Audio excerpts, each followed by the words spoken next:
Deep within the Amazon, where the canopy weaves a world of green, there are whispers fading into silence. These are the ghost languages, ancient tongues teetering on the edge of extinction. Imagine a library, not of books, but of human experience, where each language is a unique volume filled with millennia of stories, knowledge, and culture. Now imagine those volumes turning to dust one by one. When a language dies, it is not just words that are lost. It is an entire universe of human thought, a unique way of seeing the world that vanishes forever. Today, we journey into the heart of this silence, to listen to the last echoes of worlds that are about to disappear. This is the story of the loneliest voices on Earth. In a small, remote village in the Peruvian Amazon lives a man named Amadeo Garcia Garcia. He carries a weight that few can comprehend. He is the last living speaker of Taushiro. Every day, he wakes up in a world that no longer understands his mother tongue. His memories are a vibrant tapestry of a time when Taushiro was the sound of his community, the language of his family, the rhythm of life itself. We see him going about his day, the silence around him punctuated by sounds of the forest. But in his mind, the past is alive. He remembers hunting trips with his father, the specific Taushiro words for every plant and animal, words that held deep ecological knowledge passed down through generations. He recalls the stories his grandmother told by the fire, myths and legends that explain the cosmos from a Taushiro perspective. These are not just memories. They are fragments of a lost civilization that now exist only within him. His voice, when he speaks his language, is a solitary echo in an empty chamber, a testament to the profound isolation of being the last of your kind. The tragedy of language extinction is not always a slow fade. Sometimes it is a violent, sudden end. This was the fate of the Rezagaro language and its keeper, Rosa Andrade. Rosa was more than just a speaker. She was a songbird, a living library of her people's oral traditions. Her memory held countless songs, epic poems, and sacred stories that had been passed down through generations of Rezagaro women. She was a bridge to a rich cultural past, a vibrant voice that sang the history of her ancestors. Imagine her sitting in her village, her voice weaving intricate melodies for the younger generation, her songs echoing the joys and sorrows of her people.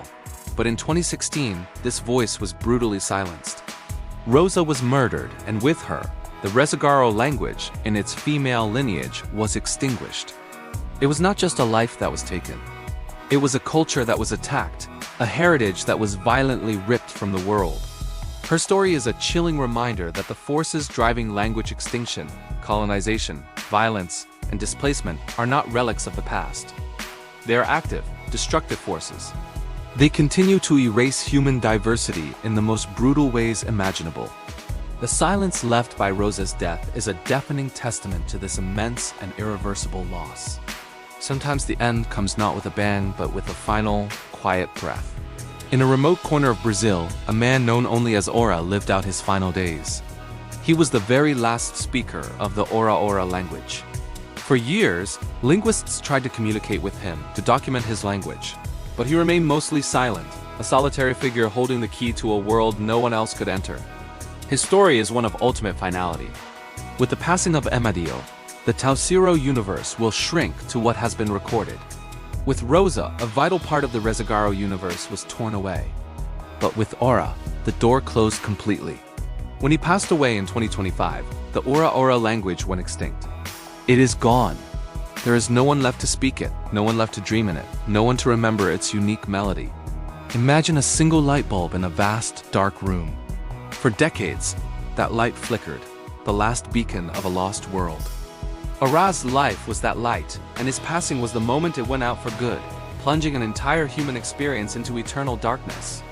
There is nothing left but the silence, and the knowledge that something unique and irreplaceable has ceased to exist. The stories of Amadeo, Rosa, and Ora are not isolated tragedies. They are windows into a global crisis. Each one of them represents a universe. Amadeo's universe is one of intricate forest knowledge, a world where every creature had a name and a story. Rosa's universe was one of song and poetry, a vibrant cultural tapestry woven with the threads of sound and rhythm.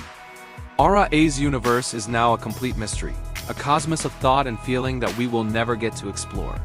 When we lose a language, we lose a potential cure for disease hidden in a plant name. we lose a new way of understanding kinship or time or the stars. We lose a piece of the collective human genius. Every 2 weeks, a language dies, a universe vanishes. The Amazon is burning, but its libraries of the mind are also turning to ash. This is not just about words. It is about the loss of entire frameworks for existence, the erasure of human diversity, and the silencing of our shared heritage. The question we must ask ourselves is, how many more universes are we willing to let disappear before we finally start to listen? Thanks for watching. If this story moved you, please share, like, and subscribe. The more people who understand what is at stake, the better our chances of preserving the voices that are left.